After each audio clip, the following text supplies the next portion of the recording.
अध्याय 6 जंतुओं में जनन है। इसमें कुल 10 प्रश्न को हल करने हैं। टोटल 10 प्रश्न है और इनमें पहला क्वेश्चन है, सजीवों के लिए जनन क्यों महत्वपूर्ण है, समझाएं। इसमें जितने भी जीव होते हैं अपने जैसे शक्ति एवं संतान उत्पन्न करते हैं। जन्म जाति इस स्पीशीज के लिए निरंतर बनाने के लिए आवश्यक है। इसे समझिए, एक जीव उसकी संतानों को पीढ़ी दर पीढ़ी जनसंख्या बढ़ाने के लिए और प्रजनन नहीं करने के लिए होता है, इसलिए आवश्यक है। जीवों में जन्म की विशेष प्रकार की स्थिति महत्वपूर्ण क्यों होते हैं, यह जैसे जीवों में पीढ़ी दर पीढ़ी निरंतरता बनाने के लिए सुनिश्चित करता है। इसलिए इसका क्वेश्चन कैसे हम लोग आंसर लिखेंगे, क्वेश्चन का हम लोग ये देखते हैं। इसका आंसर हम लोग ऐसे करेंगे, जनन जाति की निरंतरता बनाने के लिए आवश्यक है, जिससे जीव के अपने समान नई संतान पैदा करते हैं, जिससे उसकी प्रजाति पीढ़ी दर पीढ़ी आगे बढ़ती रहती है। ये आपका आंसर पहले क्वेश्चन का हुआ। इसका दूसरा क्वेश्चन क्या है ये देख, मनुष्य में निषेचन प्रक्रम के समझाएं। ये है, मनुष्य में निषेचन लैंगिक जनन के द्वारा होता है और जिसमें मेल का होता है स्पर्म और देखिए फीमेल का होता है एग। ये दोनों मिलता है तो यहाँ निषेचन होता है और यहाँ पे यही युग्मक जो बनता है युग्मनज बनता है। यही युग्मक चला जाता है गर्भाशय में और ये विकसित हो जाता है भ्रूण, ये और बन जाता है क्या, बच्चा। अब इसका उत्तर हम लोग को देखना है, कैसे लिखेंगे। मनुष्य में निषेचन लैंगिक जनन के कारण संपन्न होता है। यह संपन्न होता है जिसमें नर और मादा युग्मकों जैसे शुक्राणु और अंडाणु का संलयन होता है, जिसमें युग्मनज का निर्माण होता है। यह प्रक्रिया फलोपियन ट्यूब में होता है और एक नए जीव के विकास को आरंभ करती है। अब इसका तीसरा क्वेश्चन हम लोग देख रहे हैं। तीसरा क्वेश्चन है, आंतरिक निषेचन होता है। देखो, आंतरिक निषेचन क्या होता है, देखिए वह निषेचन जो मादा के शरीर के अंदर होता है आंतरिक निषेचन कहलाता है। आंतरिक और कौन कौन से जीव के अंदर होता है, मनुष्य, गाय, कुत्ता, मुर्गी इत्यादि ये सब जंतुओं के अंदर या जीव के अंदर आंतरिक निषेचन होता है। तब इसका हम लोग आंसर देख रहे हैं, इनका कैसे बनेगा। देखिए, कुछ जंतुओं के शिशु जो होते हैं वयस्क के समान नहीं होते हैं, डायरेक्ट बच्चे की समान नहीं देते हैं। जैसे वयस्क मेढक है, डायरेक्ट ये मेढक नहीं बनते हैं। सबसे पहले शिशु का विकास कुछ विशेष परिवर्तन से होता है, जैसे रूपांतर करते हैं, जैसे अंडाणु अंडा के द्वारा, फिर मेढक का ये अंडा देती है, फिर आरंभिक टेटपोल जैसे ऐसे बन जाता है, फिर बाद में ऐसे बनता है टेटपोल, हाथ पैर मारता है, ये पानी मछली जैसा तैरता है, फिर वयस्क बाद में मेढक ऐसे बनता है। इसको बोलते हैं कयांतरण। कयांतरण क्या होता है, तो इसका दूसरा आंसर देखेंगे, इसका क्या कहेंगे, कयांतरण। अब इसका ग नंबर देखेंगे, एक युग्मक में पाए जाने वाले केंद्रकों की संख्या होती है। इसका ग नंबर के आंसर हम लोग देखिए, युग्मनक में एक ही केंद्र होते हैं, एक नर एक मादा होते हैं। एक शुक्राणु और अंडाणु का जो होता है ना, केंद्र का संलयन होता है, जैसे ये एक केंद्रक। तो इसका आंसर क्या हो जाएगा, यहाँ पे एक केंद्रक होते हैं इनका। ऑप्शन नंबर क्या हो जाएगा, दूसरा। इसके बाद हम लोग को देखना है सही गलत का चिन्ह लगाना है, सत्य के लिए ट्रू और असत्य के लिए फॉल्स करना है। देखिए यहाँ पे समझना है, कुछ जंतु अंडे देते हैं जो बाद में शिशु में विकसित होते हैं, ठीक है। वह देखो, वह जंतु जो सीधे शिशु में जन्म देते हैं उसे क्या कहते हैं, वे जंतु जो अंडे देते हैं तो उसको अनपृष्ठ कहते हैं, और जो अंडे नहीं देते हैं जरायुग कहते हैं। तो ये क्या होगा, ये फॉल्स हो गया। देखिए, प्रत्येक शुक्राणु एक एकल कोशिका होती है, ये बिल्कुल सही है, ट्रू। देखो, मेढक में बाह्य निषेचन होता है, ये बिल्कुल सही है। पानी के बाहर होता है, हम लोग देखे थे, शरीर के अंदर नहीं होता है, टेटपोल द्वारा होता है। देखिए, वह कोशिका जो मनुष्य में नए जीव का प्रारंभ है युग्मक कहलाती है। अब यहाँ पे क्या होगा, बिल्कुल सही होगा ये जैसे इसमें मेल और फीमेल का जो स्पर्म मिलकर बनता है फर्टिलाइजेशन, उसको कहते हैं युग्मक। निषेचन के पश्चात दिया गया अंडा एक एकल कोशिका है। तो इसमें हम लोग देखेंगे ये क्या होगा, इसमें जो स्टेटमेंट है ये बिल्कुल सही है, एकल कोशिका होता है। जैसे अंडाणु एकल कोशिका। अमीबा मुकुलन द्वारा जनन करता है, नहीं होता है। अमीबा द्विखंडन द्वारा होता है। अमीबा हम लोग शुरू में देखे थे, ये फॉल्स हो गया। अलैंगिक जनन में भी निषेचन आवश्यक है, जनन में भी निषेचन आवश्यक की कोई ज़रूरी नहीं है, वो नहीं होता है, एकल जीव द्वारा ही होता है, ज़रूरी नहीं है, ये भी फॉल्स हो गया। द्विखंडन अलैंगिक जनन की एक विधि है, बिल्कुल सही है, ट्रू। देखो, निषेचन के परिणाम स्वरूप युग्मनज बनाता है, तो निषेचन के परिणाम स्वरूप युग्मनज बनता है, बिल्कुल सही बात है। ये बिल्कुल ये चला जाता है कहाँ, गर्भ में, और भ्रूण का निर्माण होता है, ये सही है। भ्रूण एक एकल कोशिका का बना होता है, ये भी बिल्कुल सही है, कब बना होता है। ये हमने चौथा का पूरा कंप्लीट कर लिया, ट्रू-फॉल्स। अगला सवाल है हमारा 5वां नंबर क्वेश्चन, युग्मनज और गर्भ में 2 भिन्नताएं दीजिए।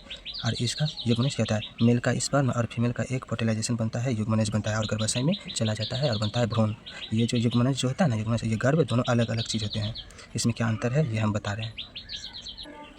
देखिए, इसका आंसर युग्मनज और गर्भ, इसमें इसका पहला इसका आंसर होगा, इसका पहला देखिए पहला युग्मनज में देखेंगे निषेचन के समय शुक्राणु और अंडाणु संयोजित होकर एक हो जाता है। इसके परिणाम स्वरूप युग्मनज का निर्माण होता है। युग्मनज का निर्माण होता है। और गर्भ में क्या होता है, युग्मनज विकसित होकर भ्रूण बनाता है और भ्रूण की वह अवस्था जिसमें सभी शारीरिक अंगों की पहचान हो सके गर्भ कहलाता है। और युग्मनज का दूसरा में देखेंगे यह जनन प्रक्रम के प्रथम चरण के परिणाम स्वरूप बनता है। ये जनन का जो है प्रथम चरण के परिणाम के स्वरूप बनता है। और जब गर्भ का विकसित पूरा हो जाता है और हो जाए तो माँ नवजात शिशु को जन्म देती है। चलिए नेक्स्ट प्रश्न हम लोग देख रहे हैं अगला 6 नंबर का क्या है, अलैंगिक जनन की परिभाषा लिखे और जंतुओं में अलैंगिक जनन की 2 विधियों का वर्णन कीजिए। वर्णन करने के लिए कह रहे हैं। सबसे पहले हम लोग देखेंगे अलैंगिक जनन क्या होती है, इसकी परिभाषा करते हैं। देखिए अलैंगिक जनन क्या होता है। अलैंगिक जनन में एक ही जनन द्वारा नए जीव होता है। जैसे इसके जनन में हम लोग देखेंगे अलैंगिक जनन में, देखिए अलैंगिक जनन इस प्रकार के जनन में एक ही जनन द्वारा नए जीव का जन्म होता है। इसमें नर एवं मादा की आवश्यकता नहीं पड़ती है। अलैंगिक जनन देखिए अलैंगिक जनन की विधियाँ तो ये 2 विधि बताना है हम लोग को। तो पहला मुकुलन होता है। ऐसी जनन प्रक्रिया जिसमें कि जनक में एक या एक से अधिक उभार विकसित होकर नए जीव को जन्म देता है, मुकुलन कहलाता है। जैसे इसमें हाइड्रा को पूछेगा, हाइड्रा का अलैंगिक जनन क्या है, तो मुकुलन द्वारा होता है। और द्विखंडन ऐसे जनन जिसमें जीव विभाजित होती है, विभाजित होकर के दो संलेत में बट जाता है, जैसे अमीबा कहलाता है। अमीबा का अलैंगिक जनन कहलाता है द्विखंडन। चलिए हम लोग ये दोनों का बुक में देखते हैं। जैसे ये हो गया हाइड्रा में मुकुलन द्वारा होता है जनन। ये कुछ शब्दों के बाद ये ऐसे करके जीव जो बढ़ता है ये बड़े होकर फिर अलग हो जाते हैं, इसी को कहते हैं हाइड्रा। जैसे यहाँ पे बढ़ते जा रहा है, ये अलग हो रहा है, ठीक। इसी तरह अब दूसरा हो गया अमीबा। पहला ये ऐसे, ये दूसरा द्विखंडन, जैसे विभाजित केंद्र। अब धीरे धीरे ये विभाजित होकर यहाँ देखिए 2 खंड में हो गया, इसी को अमीबा में निषेचन क्या होता है, द्विखंडन द्वारा। 7 नंबर सवाल में देखिए मादा के किस जनन के अंग में भ्रूण का रोपण होता है। यही जो भ्रूण जो बनता है मादा के जनन में, यही जो चल जाता है गर्भाशय में। ये कहाँ होता है, तो गर्भाशय में जो भ्रूण जो बनता है। तो इसको थोड़ा हम लोग देखते हैं इधर। ये देखिए ये कहाँ होता है, गर्भाशय में। ये कहाँ चले गया, गर्भाशय में। ये क्या हुआ, इसी को बन जाता है। तो ये क्या होता है, रोपित भ्रूण। ये क्या बन जाता है, भ्रूण। तो इसका आंसर हम लोग ऐसे लिखेंगे। देखिए गर्भाशय में भ्रूण का निरंतर विकसित होता है। कयांतरण जो है मेढक का जनन प्रक्रिया है। ये कई रूपों में मेढक में जनन प्रक्रिया होते हैं और विशेष प्रकार के ट्रेडफॉल हो जाते हैं। इसका आंसर ऐसे हम लोग करेंगे। देखिए कुछ जंतुओं में शिशु वयस्क के समान नहीं होते हैं। ऐसे जंतुओं के शिशुओं का कुछ विशेष परिवर्तन के साथ वयस्क में रूपांतरण कयांतरण कहलाता है। जैसे कि मेढक ट्रेडफॉल रूपांतरित होकर वयस्क में बदल जाता है, जो छलांग लगा सकता है और तैर सकता है। ये पूरा कंप्लीट हुआ। इसका आंसर 8 नंबर का। अब 9 नंबर सवाल हम लोग देखते हैं, आंतरिक निषेचन एवं बाह्य निषेचन में भेद कीजिए। इसके बारे में इसका उत्तर हम लोग इस तरह कर सकते हैं। जैसे इसका आंसर हम लोग देखिए, वह निषेचन जो मादा के शरीर के अंदर होता है आंतरिक निषेचन कहलाता है। जैसे मनुष्य, गाय, कुत्ते। इसका आंसर हम लोग ऐसे लिखेंगे। और बाह्य निषेचन इस तरह हो जाएगा। बाह्य निषेचन होगा इस प्रकार का निषेचन जिसके नर एवं मादा युग्मक का संलयन मादा के शरीर के बाहर होता है, उसे बाह्य निषेचन कहते हैं। जैसे इसमें मछली हो गया, स्टारफिश जैसे जलीय प्राणियों में होता है ये बाह्य निषेचन, और यह है आंतरिक निषेचन। अब हम लोग इसका आंसर कैसे करेंगे ये हम लोग देखते हैं। 9 नंबर का आंसर हम लोग ऐसे करेंगे। जैसे कि आंतरिक निषेचन वह निषेचन जो मादा के शरीर के अंदर होता है आंतरिक निषेचन कहते हैं। जैसे मनुष्य, गाय, कुत्ते, बिल्ली, मुर्गी इत्यादि बाह्य निषेचन में आ जाएगा। इस प्रकार का निषेचन जिसमें नर एवं मादा युग्मक का संलयन मादा के शरीर के बाहर होता है बाह्य निषेचन कहलाता है। इसमें एग्जाम्पल में हो जाएगा, जैसे मछली, स्टारफिश जैसे जलीय जीव एवं प्राणियों में होता है। 9 नंबर का आंसर ये खत्म हुआ। आप लोग इसी तरह कर सकते हैं, इससे लिख सकते हैं अपना नोट में। और इसका अगला क्वेश्चन देख रहे हैं 10 नंबर का। नीचे दिए गए संकेतों की सहायता से क्रॉस शब्द पहले को पूरा कीजिए। यानी कि इसमें बाएं से दाएं की ओर जाने के लिए कह रहा है। पहला क्वेश्चन इसमें है, यहाँ अंडाणु उत्पादित होते हैं। तो ये फीमेल का पार्ट है जिसको हम लोग बोलते हैं ओवरी बोलते हैं, अंडाशय हम लोग लिखेंगे। इसका पहला है, ऐसे हम लोग को जाना है। इसका आंसर हम लोग करेंगे अंडाशय।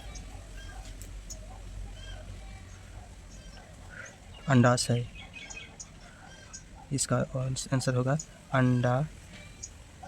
अंडाशय।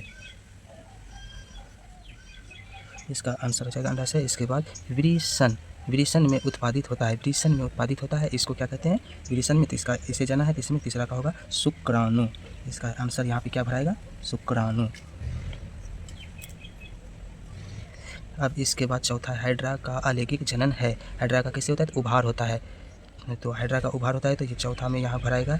ये चौथा का है। तो ये हाइड्रा का क्या होता है, मुकुलन द्वारा, मुकुलन ठीक है। जिसका शरीर में उभार होता है उसको हाइड्रा कहते हैं। यही उभार जो अलग हो जाता है, स्वतंत्र रूप में जीव बन जाता है। ये हम कर लिए। अब इसमें अब बोल रहा है ऊपर से नीचे की ओर। अब इधर से आप जाना है ऊपर से नीचे। अब देखो अब ऐसे पहला नंबर देख रहे हैं, देखिए ये क्या है, अन, यहाँ पे छूटा हुआ, इसको भरना है तो इसको कहेंगे अंडाणु।